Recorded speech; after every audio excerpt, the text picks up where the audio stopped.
Thank you for joining. London, of course, is a city that that needs no introduction. It has you have set out a very ambitious climate agenda for the city. I wonder if you can just walk us through a little bit how your personal experience has motivated you, if it has, to set out this ambitious climate agenda for the city. Well, firstly, can I say it's a pleasure to be here. Those not from London, and even those from London, we've just heard last night there was an award ceremony in Italy to choose the best city in the world to travel to.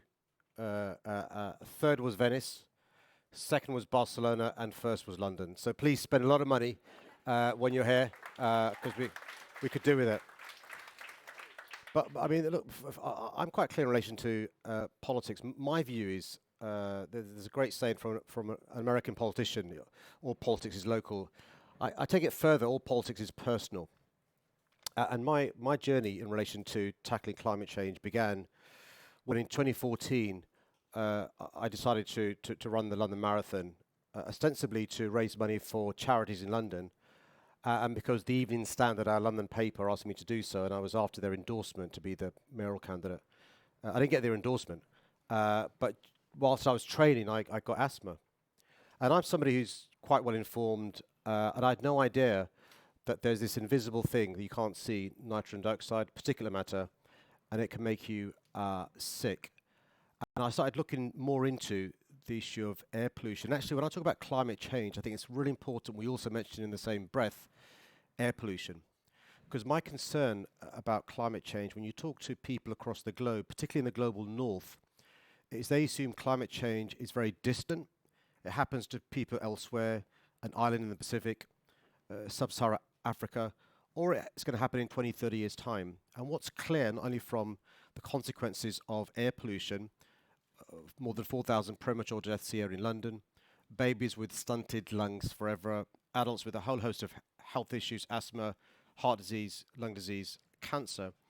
But also when you think about in America, you've had wildfires in Greece.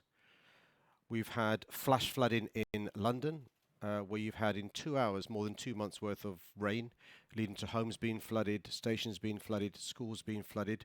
Last year we had heat waves in London of temperatures of north of 37 degrees, leading to an additional 500 older people dying. So this is a now issue in relation to air pollution, climate change and so forth. And I genuinely think, I heard the introduction, but I think national governments for too long at best have been delayers.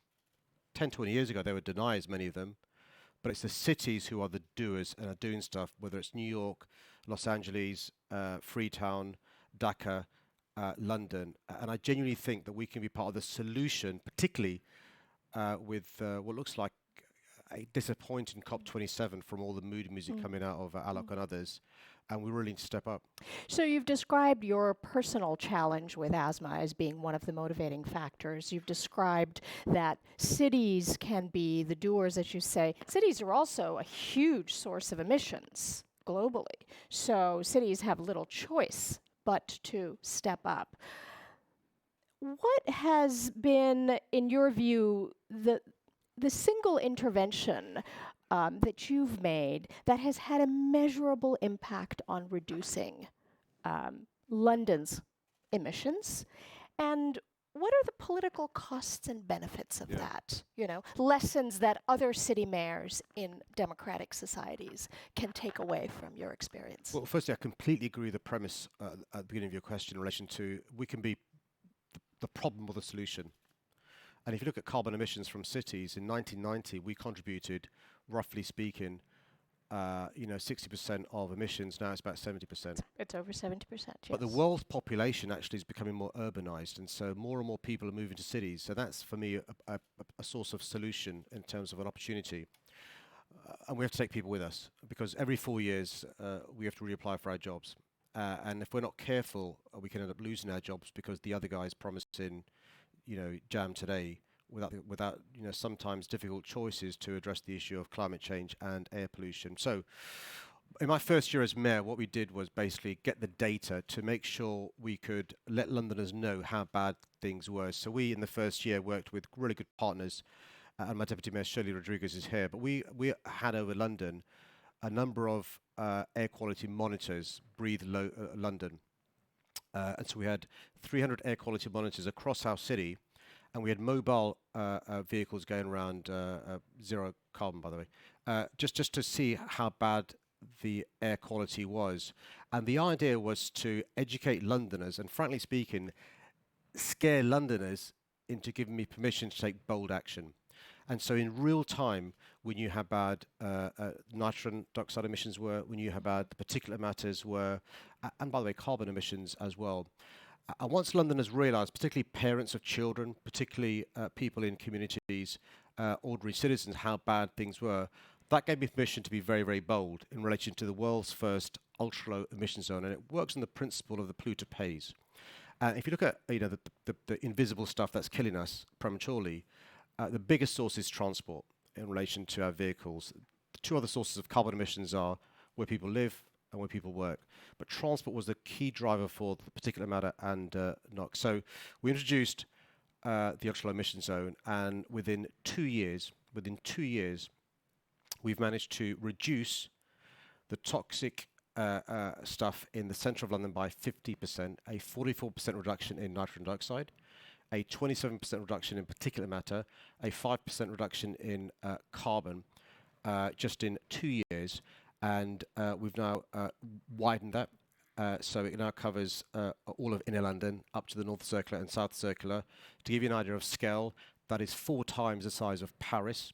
And I'm now consulting Londoners on having all of London an ultra-low emission zone. To give you an idea of scale, that'll be 15 times the size of Paris, because I think the issue of clean air is a human right. But also, actually, in London, on a micro level, you're seeing what's happening across the globe on a macro level, which is those least responsible for climate change are paying the highest price. In London, those least likely to own a car, those more likely to live in a deprived community, suffer the worst consequences of air pollution. So for me, the issue of climate justice in London is an issue of racial justice and an issue of social justice. And it's the same with the macro situation in relation to global north, global south. So one of the first things I did when I became chair of C40. C40 are 97 mega cities across the globe: London's, LA's, Dhaka, Freetown, Paris, Barcelona, London.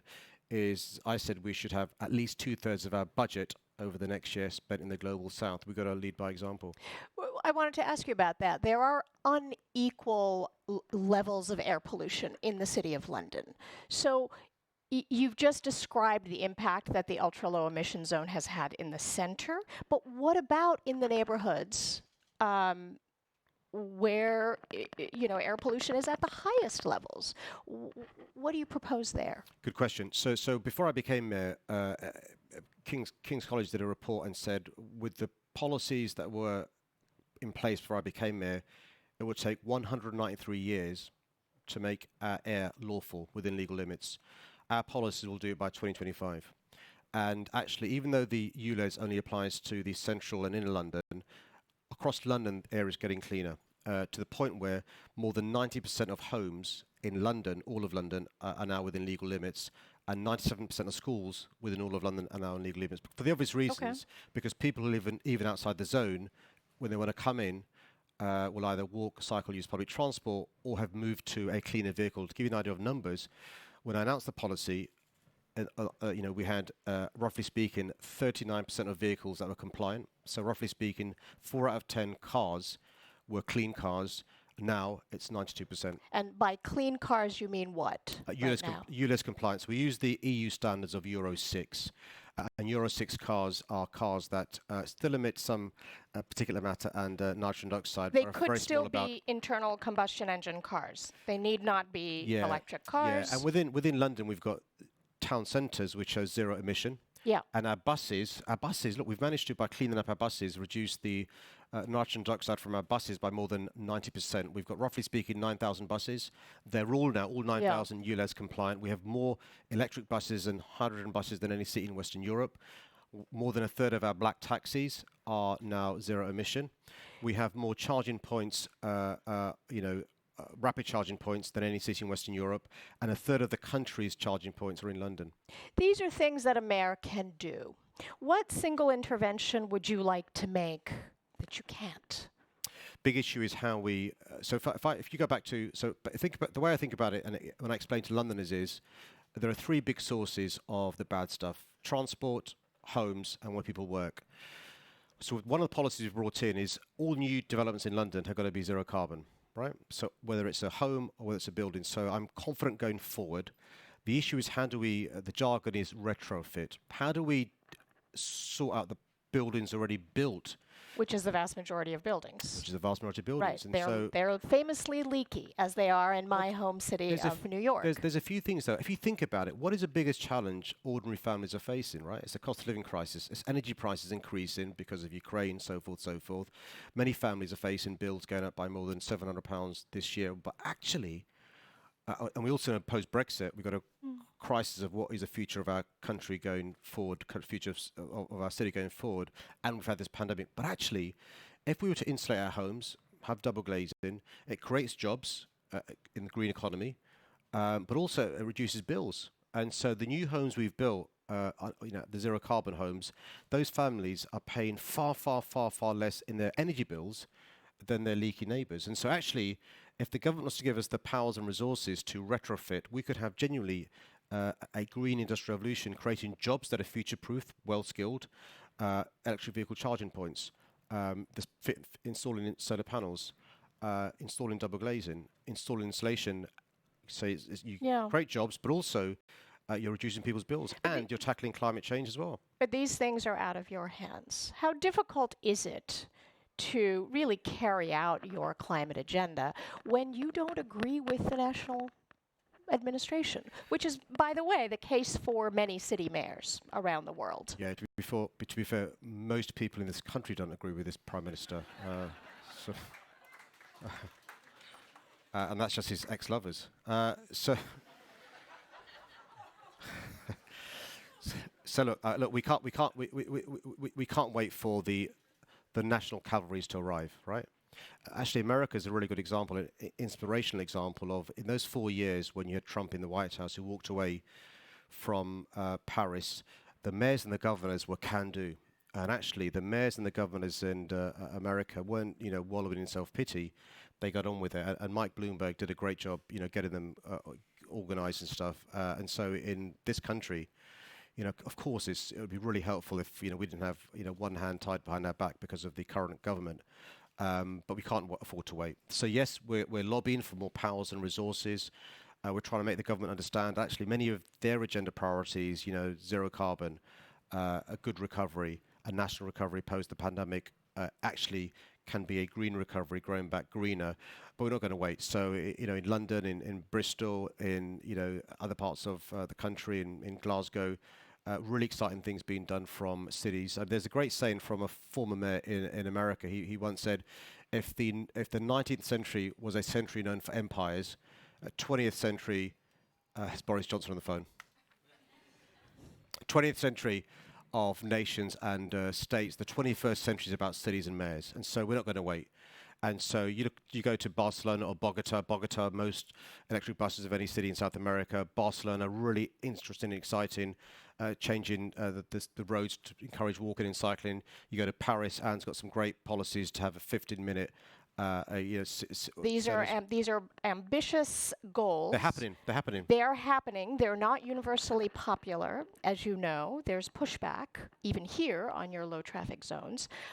But if I understand correctly, a significant portion of your emissions reductions really can't happen without national. Spot on. That's right. In all the cities. So we're the best one in the world. We're not going to get to zero carbon as fast as we want without government support. But I'm a firm believer in your reach being further than your grasp. We've got to be ambitious and we've got to be hopeful. But also we're trying to show national governments that it can be done, and continuing to have our jobs by winning elections. You see, there's this impression national governments have that these policies are unpopular. But if you explain to people, listen, if you're anti-immigration, right, one of the causes of immigration from the south to the north is climate displacement, right? If you're concerned about your energy bills being too high, one of the solutions is insulating your homes. If you're concerned about being stuck in traffic congestion, actually, what you want to do is get those cars off the road that don't need to be there, encourage walking and cycling and public transport. So we're trying to explain that actually some of the things you complain about can be solved. So I want to ask you, before we bring on the rest of our panel, I want to ask you about your one of the major sources of emissions, of course, is where you get your electricity from. And there's been, at a time of a global energy crisis, there's a lot of debate about whether there should be more exploration of gas in the North Sea. Do you have an opinion on that? Should there be more exploitation and drilling of gas in the North Sea? No. Look, I think you're going to see across the globe the crisis in Ukraine being used as an excuse for a green pass. We've got this crisis of oil and gas, and so let's use that as the excuse to kick the can down the road further. Actually, that's a reason to accelerate the transition to renewables, to wind and solar. When you look at the subsidies given to gas and oil versus the lack of subsidies given to wind and solar, but listen to what Guterres said. Look at the evidence. In the last 10 years, almost 90%, 86% of carbon emissions have come from coal, oil, and gas. And to use Ukraine as an excuse to, delay action, to me is not acceptable. Instead, we should be accelerating the movements towards renewables. And by the way, the great thing about renewables is it makes you energy secure. So you're not reliant upon gas and oil from other parts of the globe, whether it's Russia or elsewhere. And so we should be accelerating the push to renewables, not slowing it down. I want to introduce, thank you for that. I'm very grateful that you've agreed to stay on for a little while longer, and I want to bring on the stage Matthew Phillips from the Office of the United Nations Climate Agency's Climate Champions Office. Yes, welcome, Matthew, and thank you for stepping up. On the screen, joining digitally, joining remotely.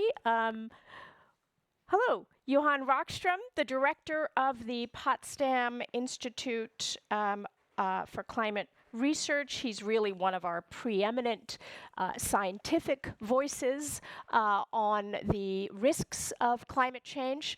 And Hindu Ibrahim, the president for the Association of Indigenous Women and Peoples of Chad. Thank you, Hindu, for joining us. The first time I heard you speak, Hindu, was at the United Nations Security Council, where I have to say, after Hindu's intervention, the council chamber was absolutely silent. This was several years ago, so I very much look forward to your interventions today.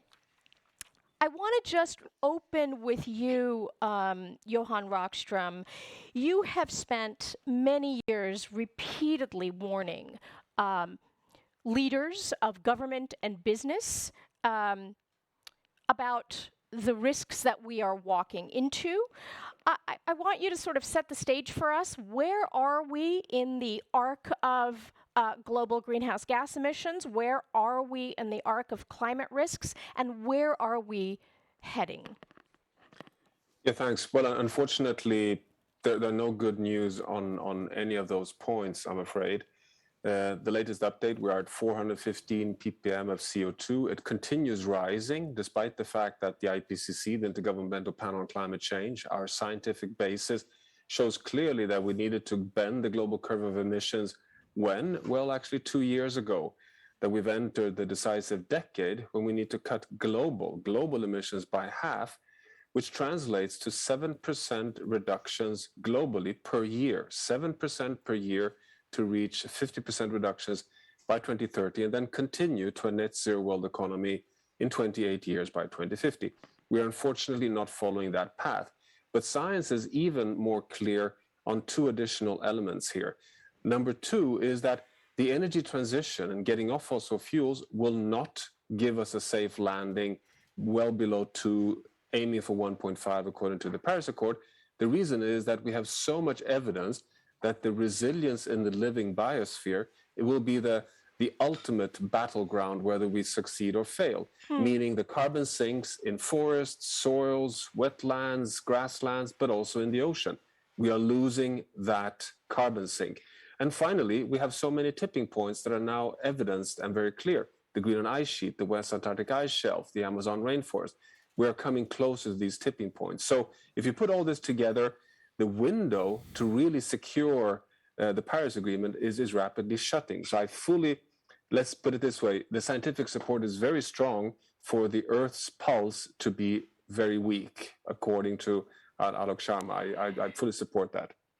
You know, we hear that it's important to keep the goal of 1.5 degrees within reach.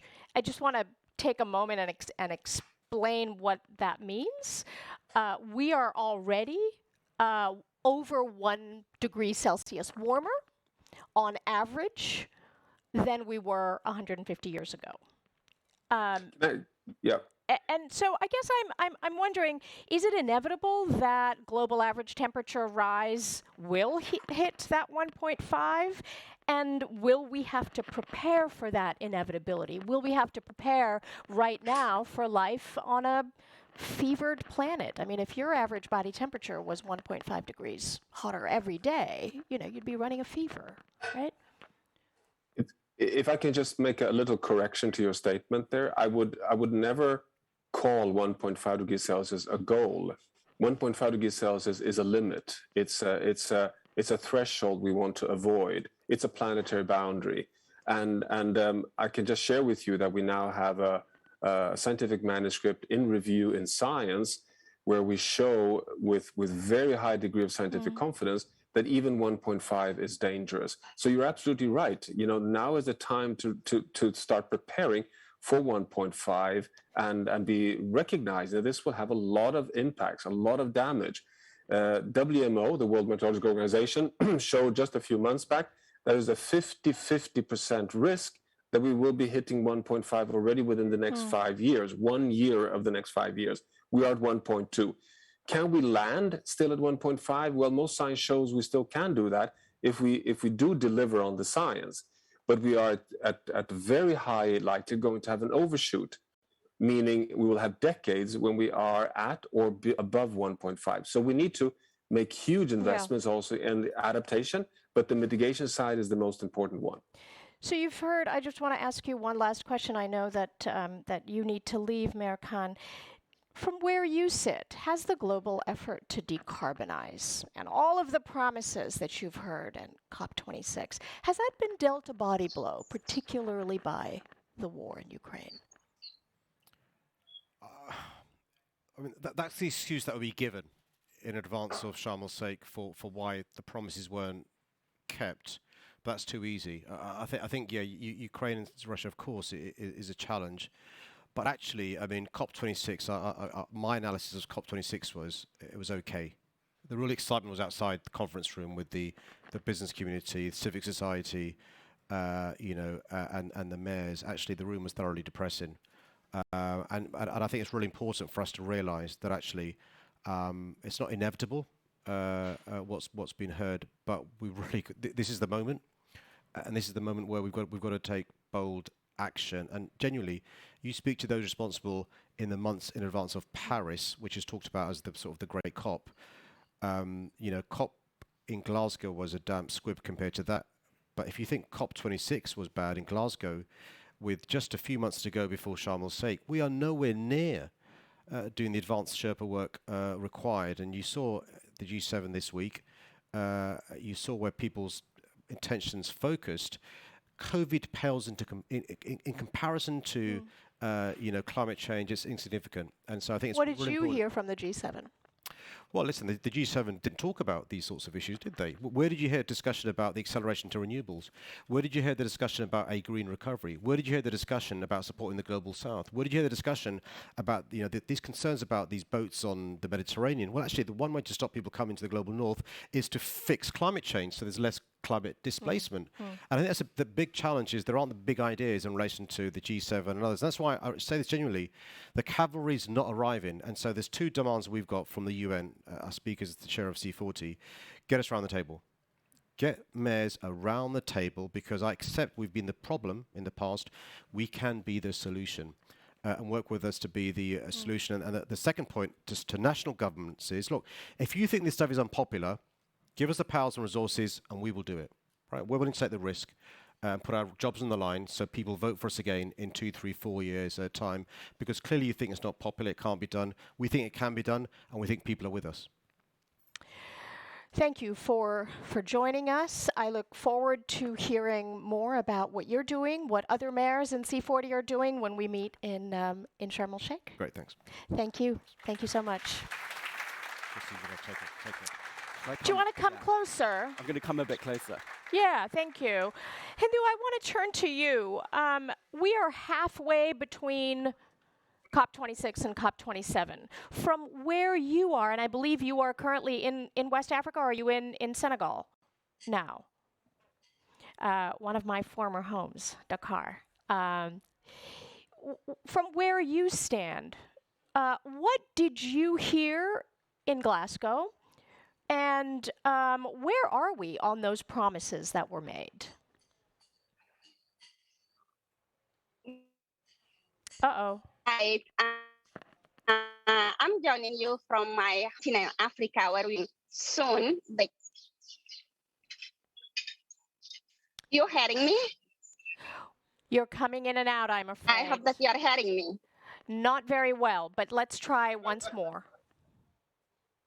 Okay, so I'm just saying this is one of the challenges we are facing. While the mayor left, he was speaking about the renewable energy and how people can get access. And I'm getting the internet connection here right now with you.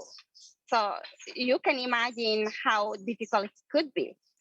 So I hope that you are hearing me first before I continue my statement. Yes, we did. Thank you. Okay. All right. So of course, we are halfway to the COP27 in my home continent, Africa. But what was in the COP26 was a commitment. And let us be clear, commitment it is still talks, and people are waiting for action.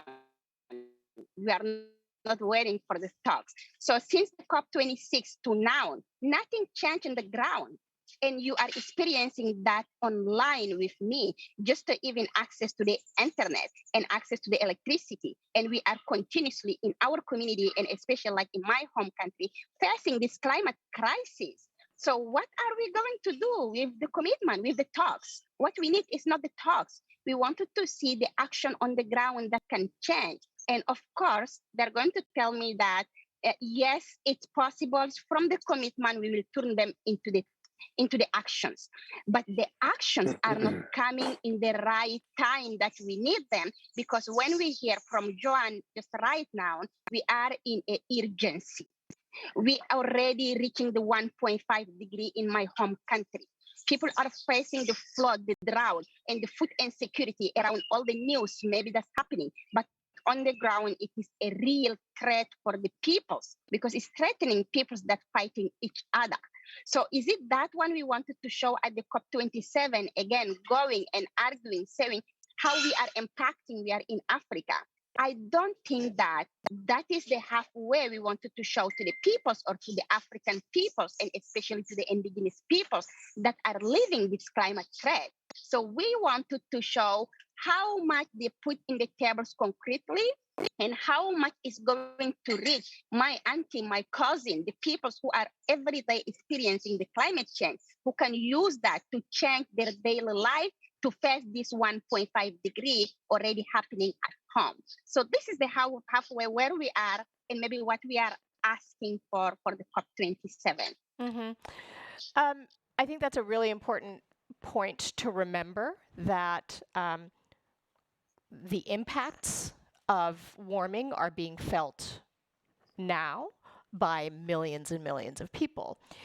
We heard a lot of promises about increased national climate targets at COP26. We heard promises of money for the Global South at COP26. And we heard a vague commitment to talk about this idea of loss and damage. That being a polite, UN speak for reparations, essentially, from the global north to the global south, which feels disproportionately the impacts of climate change. So where are we at on those major fault lines? Yeah, I mean, maybe what I'll do is I'll start with COP26, because at COP26, I think every single day was just a wave of commitments, which is the first step towards action, and we know it's not enough. And I remember vividly on the penultimate day of COP26, in an event actually with Mayor Khan and with the Secretary General Antonio Guterres, when we had just had such a deluge of commitments, and Vanessa Nakata, the Ugandan climate activist, got on stage and she kind of reached out and implored to the delegates, the governments, and the heads of industry that we want so much to believe your commitments. We want so much to believe that your finance is going to arrive, but we do not believe you, and we want so much that you will prove us wrong. And I think for me that was such a kind of compelling message that came out of COP26. And it's the kind of state of jeopardy that we're at now, as we're at this kind of midpoint towards COP27, and there's so much to do for Sharm el-Sheikh. But I think what people really want to see, and because they're the kind of the eyes of accountability on us, is they want to see implementation and delivery on these commitments. We're not seeing progress at the rate that we need to. To give one example, we had 33 financial institutions that committed to halting deforestation by 2025 at COP26. We've only had 2 more since that date. That's 35. If we continue at that rate, it will take us more than 125 years to get all of the Glasgow Financial Alliance for Net Zero to end deforestation. So we need to dramatically pick up the pace. On loss and damage, somebody in specifically, we saw obviously tremendous dialogue around that at Glasgow. That was unprecedented. That was a good thing. Again, it was only the first step. And I think that the tragedy at the moment is that it's been taken off the agenda of the formal negotiations, which we saw, of course, out of SB 56 in Bonn.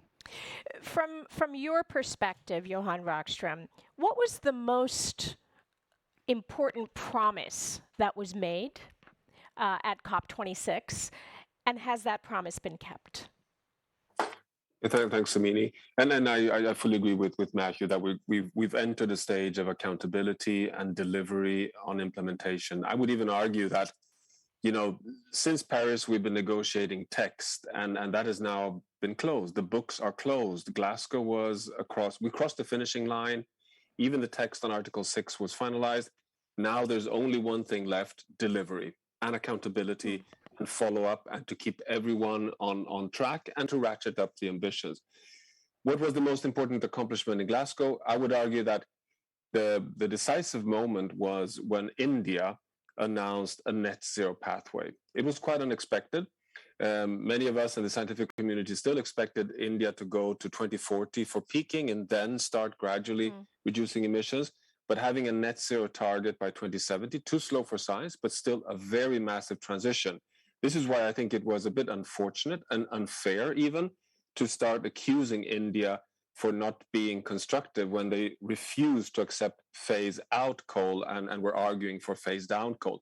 I can really see the point on that, of course, but it's just to say that accounting against these net zero pathways, that I think is the big agenda item now, because 2050 is not far away, and you then can translate that to what we call a carbon law, which is roughly 7% per year or 50% per decade. And that is measurable, and it's year by year. So it's a short term as well. All countries were expected to issue new, more ambitious climate targets of their own by last year. That has not happened. Including India. India has not submitted a new national climate plan. What do you make of that? What does that say? So from the Paris Agreement, there was a 5-year ratchet cycle where governments would come back, as you say, every 5 years, and they would kind of signal more ambition within their climate action plan.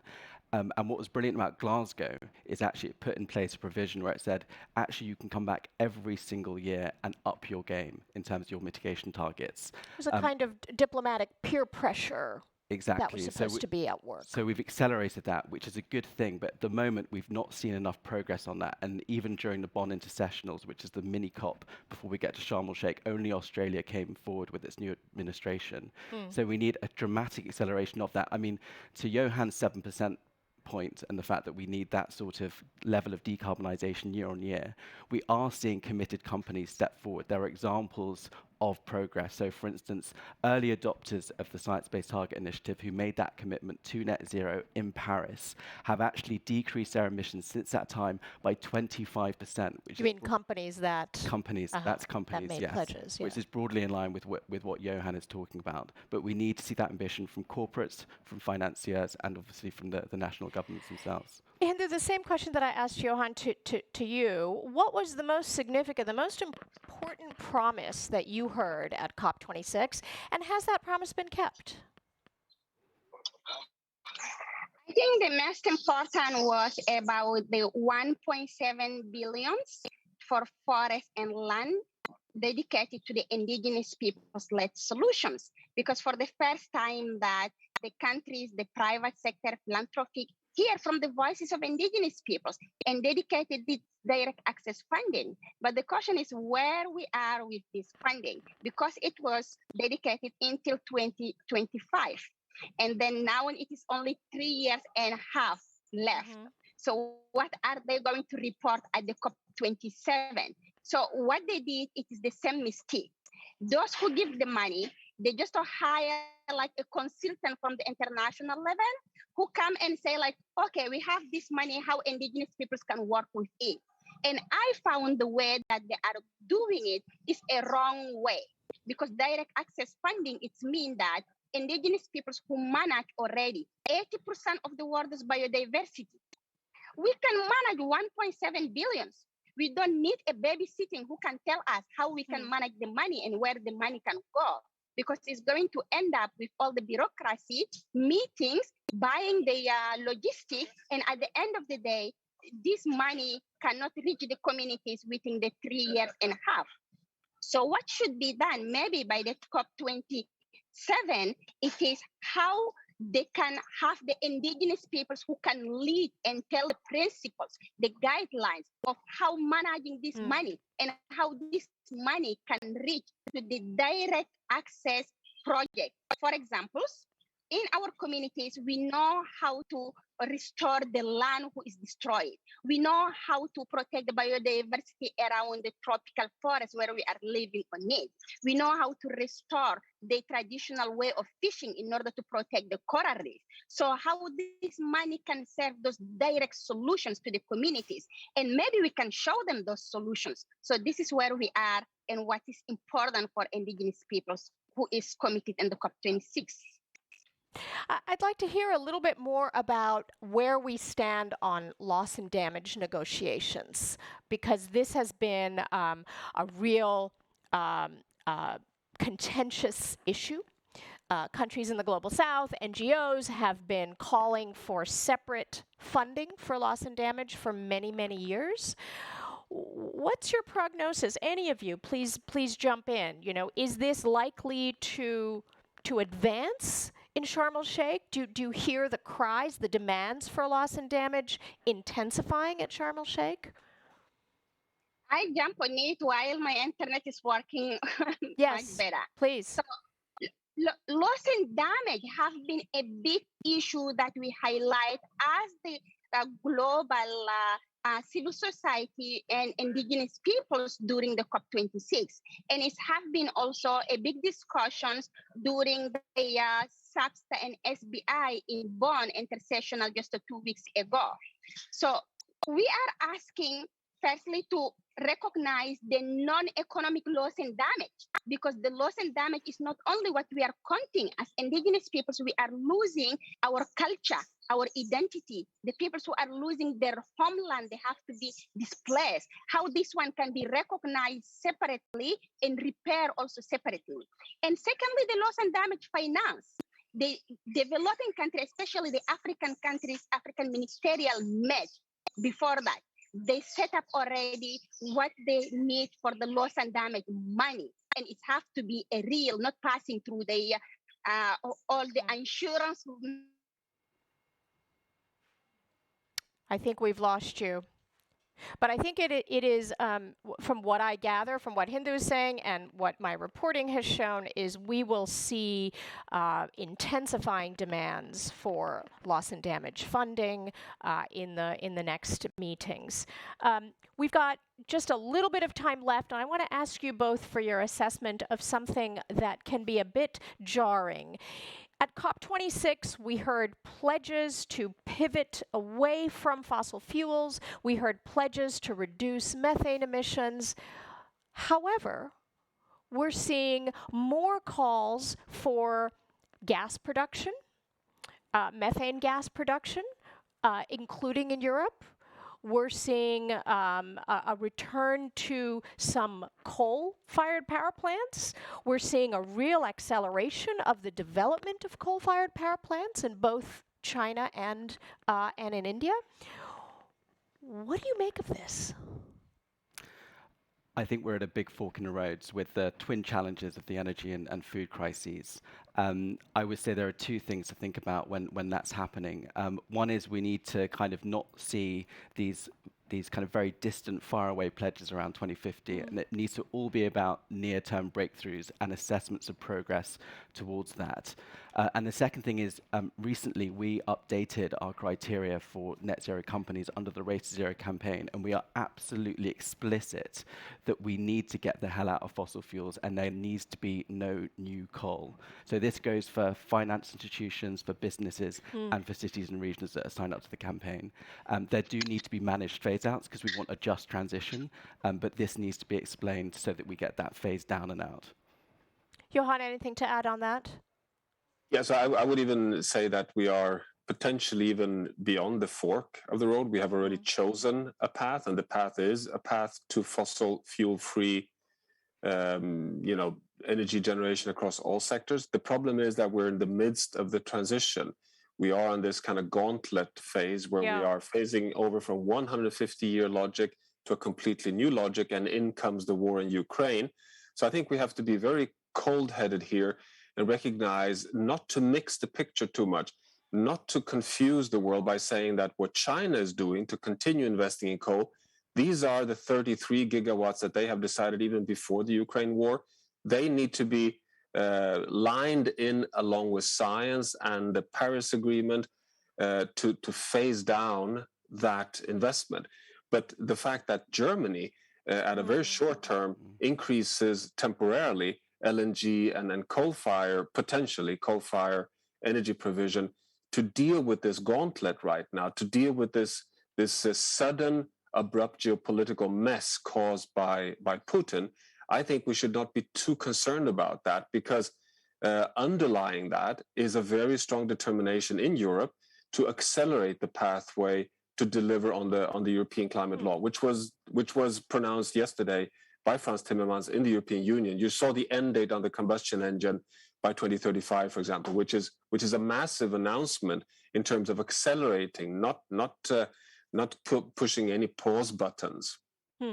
I want to call on a member of our audience who I really would like to hear your feedback on what you've heard so far. Sandrine Dixon-de Clèves, co-president of the Club of Rome. You've been following these climate negotiations quite closely. What do you make of what you've heard so far? So thank you for that question. And I think that what I make is that we keep on saying the same things. And I think this is the struggle, and in conversations that all of us have had, Matt and Nigel and Johan and Hindu, we are starting to get actually quite fed up. I think to Johan's point and also to Matt's point, it's the accountability time. We've put forward a recall to action, which really outlines the various commitments and pledges that we have. Deforestation, subsidy elimination for both agricultural subsidies and also for fuel subsidies. Calls that have been made by subsequent G7 members time and time again by 2025, and we are nowhere near. So that's the first thing. This is the age of accountability, and we all need to hold our leaders accountable. There is an incredible role for local leaders in very distinct ways. As Sadiq Khan has said, they are on the forefront of the problems that their citizens are feeling. And they truly are bringing together, I think, the bravery of leadership with the solutions on the ground, whether it be around air pollution, the links to emissions, but also, for example, we heard around the phase out of fossil fuel combustion engines.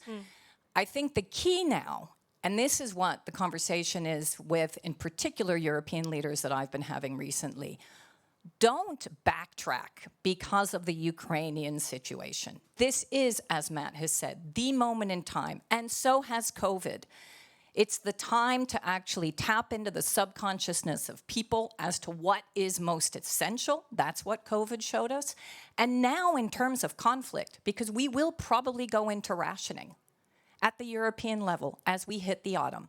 Explain to people that in solidarity with the Ukraine, who, by the way, the youth and the leaders want to rebuild the Ukraine as the most sustainable, low-carbon country in the world. So how perverse is that? That the Ukrainians that are suffering right now are ready to go back and show us what green truly means. And while we are being bullied by Russia, we are stepping into short-term knee-jerk reactions of going back to coal, going back to gas, when it is absolutely not necessary. At the European level, and sitting on a series of boards that I am on, we see that actually the electricity companies have already started to pledge to pull out of coal by 2025 and be fully green by 2030. There is no reason to go into stranded assets. And the signal we're giving them is, actually, we told you to pull out by 2030, and now we ourselves don't have the courage to work with you to put in place the right tax incentives and to ensure that actually we work on demand rather than just supply with citizens across the globe. So this is the moment for transformation. We can do it. We've seen that we've got most of the technology. We've got even the governance solutions. It's a question of political will. And that is what we're really calling upon leaders today as scientists, as economists, and as civil activists and youth leaders.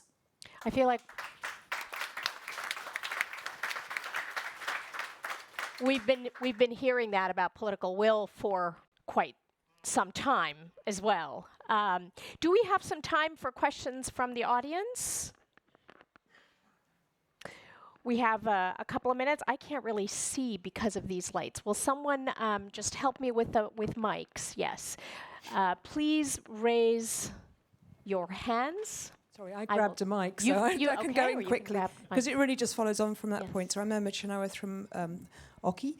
Like you say, we've been talking about political will for a long time. So why do all of us in this room would not understand the decisions that are being made at the moment? Why are they being made like that? Why are politicians not taking these steps when it seems so logical to keep on course? You know, another way of asking that question would be, you know, is climate action an election issue, a live election issue, or is it less because of the pressures of inflation, energy crisis, food crisis, and so on, you know, this year? Anyone want to take that on? Hindu, are you back on? We can see you. Can we hear you? Yes, I'm back. Great. I'm back. Then I have better internet also. Great. Wonderful. Johan, please. Yeah, so I think this is a really important question. And I must say that there's some self-critique here from the scientific community, but I think we all need to look back into ourselves here. And following Sandrine's point and also Sadiq Khan's really important point, we have failed in terms of communicating the climate crisis as an environmental issue. as something we have to sacrifice, and we're kind of humans are doing bad and we need to protect the planet in one way or another, and how much are you willing to pay for that? When in fact, solving the climate crisis is the pathway to the new state of modernity. It is the only way to avoid conflict, displacement, migration. If you want to have clean air to breathe, you better fix the climate problem. You have so many multiple benefits. And the war is now showing that if you want to have any chance of food security and resilience in any society, you better invest in zero carbon, resilient, sustainable societies. That's, I think, one of the missing pieces here. The narrative, the narrative to the political leadership is failing. And number two, I think Sir Partha Dasgupta, the UK economist who in the run-up to COP26 produced this phenomenal Economics on Biodiversity, show that we have to go away from soft sustainability economic policies. We have to have hard sustainability policies. What is that? Well, that is boundaries. These are hard regulatory boundaries. The Paris Agreement has failed there. It's based only on voluntary measures. You can put anything you want in your nationally determined contributions. The pledges can go any direction. We don't have the old style, you know, the Kyoto Protocol Annex 1 hard accountability. I think we need to go back to much more hard regulatory measures that survive elections. And I think these two components, the new narrative and more regulatory means, I think are two areas that can match Sandrine's call for transformation. Do either of you want to add something? Jumping in, I think like a political failure is not only from the government. I agree with you, Sandrine, but it's not only from government, from also private sectors, because all what they are committed is not what they are doing on the ground. Let's be clear. Who is enhancing all the deforestations, the land grabbing in our regions? It is the big private sectors who are continuously doing it. And when you see Shell, who is celebrating how many billions that they gained just this year after the crisis between Russia and Ukraine, and also after all what is happening with COVID. So is that the responsibility of the government? I think it is the responsibility also of the private sectors. So how the regulation on the election can be based on the strong law and also a strong way to limit the private sector's need of extracting and extracting. And the second thing is the citizens also have the responsibility. Let us vote for the right people who are caring about the nature, about the environment. We always seeing like the short term, how from now into the next 5 years that they are going to build the food that they need, but they are not thinking about building the futures of the peoples. And there is also the lack of the solidarity between developed and developing countries, because this is what is happening right now. Because in developing countries, and especially on indigenous people's life, those who are suffering from climate change, we are still asking and begging and proposing the solutions. But our voice are not listening in this decision making yet. We have a couple of hands back there and a mic coming your way. Thank you. My name's Fahani Yamin. And I think one of the reasons we've had weak laws and voluntary approaches is the success of the fossil fuel industries in running a very successful disinformation and confusion campaign for the last 30 years. And I don't often see stories covering that. So one of the reasons we have, as I said, now got a lack of implementation, we have now got potentially an overturning of decisions through the legal processes, through courts and litigation, there'll be a panel on that in a minute, is because, in fact, we have been deliberately confused. Doubt has been sown. Our politicians have been lobbied. The reason I glued myself to Shell in 2019 in March was because a report came out from Influence Map, an independent think tank, saying that $1 billion had been spent by the oil majors on narrative change, on lobbying and marketing and confusion. So sometimes I feel like we need to stop beating ourselves up and say what has really happened, what is the truth telling that needs to happen now, and we need to now take urgent measures to disentangle and to diminish the role and influence of the fossil fuel industries. And how do we do that as newspapers, as think tanks, as people in universities, and how do we stand up to that corruption in our political system that has led us to the crisis, which Hindu, said at the end of her comments just now, those people have not been heard. It's not for want of trying to not be at the forefront of the climate change negotiations. They have been at the forefront of climate negotiations. They have been at the forefront of all of those positive, solutions-orientated, things, and they've been ignored. So that's what I wanted to say. Sorry about the lengthy.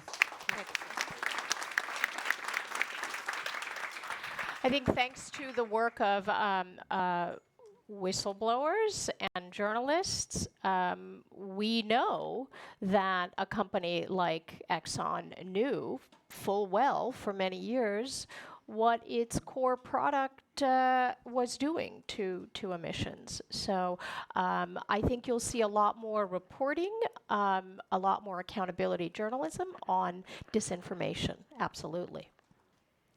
There's a hand back there, right where the mic is. Yes. Thanks. My name is Harry Theo Harris.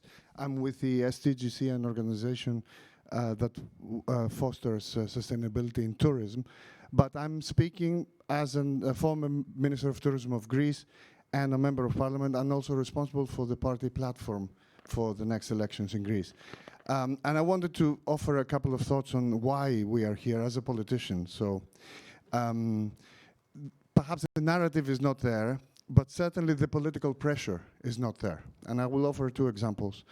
Our government, Prime Minister Mitsotakis, committed to closing the lignite power plants in Greece earlier than the EU stipulations, a couple of years earlier, in order to move things forward for the climate change. As a result, we're now paying the price, a political price, because the left opposition is saying that the high energy prices are because we are closing the lignite plants. So the people are buying to this, some of them. The people are prioritizing their short-term energy bills more than the long-term climate change and those kind of goals. So it's a very, very difficult situation to try to juggle those things. And of course, it's the private sector, of course, it's the government, but at some point, we have to push through the clouds and the fog as citizens in order to put the right pressure and the right balance. Of course, we have to deal with the short-term issues as well and the long-term issues at the same time, so we need to find the right balance, and I think that's missing. That dilemma that you point to, we will see sharpen, in fact, in the next few months as the world faces the energy and food crisis. So I thank you all, Hindu Ibrahim, Matthew Phillips, Johan Rockström, for joining us. Sandrine, of course, for your very thoughtful intervention. And I look forward to meeting more of you over the course of the next couple of days. Thank you so much. Thank you.